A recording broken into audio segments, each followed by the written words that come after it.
Airman Cave Archives! Knowing and doing are two different things. Hey, welcome back to Airman Cave Archives. Alright, so tonight I thought we'd take a look at my grandfather's diary.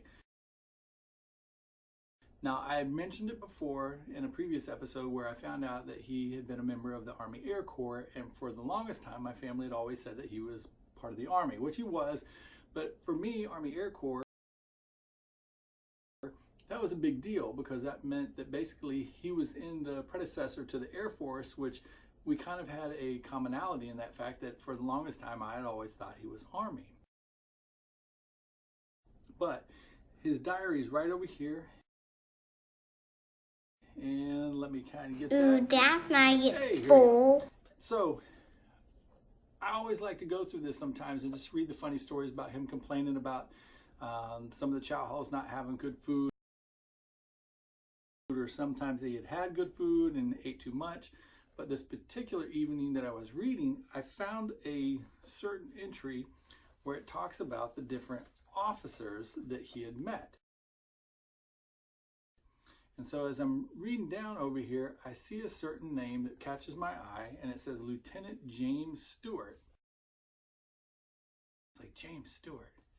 No, it could be Jim Stewart or Jimmy Stewart, the actor.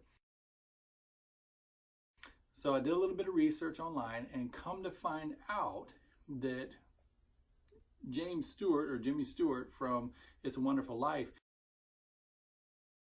he was actually in the Air Force or Army Air Corps and was stationed at Albuquerque, New Mexico as a pilot, and he would do training missions.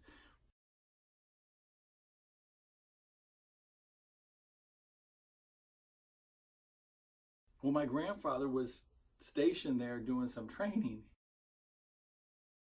And so it was kind of cool to find out that, basically my grandfather and Lieutenant James Stewart, the pilot, worked together on a couple different missions or training missions. So that was kind of neat for me. And my wife, she's a huge It's a Wonderful Life fan. And so I brought it to her attention. She's like, oh my gosh, that's so cool. But little side note, James Stewart or Jimmy Stewart, he actually went on to be the highest ranking celebrity person because he actually became a general. And who would have known? And so for me, that was kind of cool also to know that not only did Grandpa get to meet and hang out with him in Albuquerque, New Mexico back in '43, I believe, it was cool that this person not only was a movie star but went on to do such big things in the Air Force as well. And Aunt Wanda, thanks for giving me the diary and giving me the chance to be able to do that. But I hope you enjoyed the story, and we'll see you again next time. Airman Cave Archives! Knowing and doing are two different things.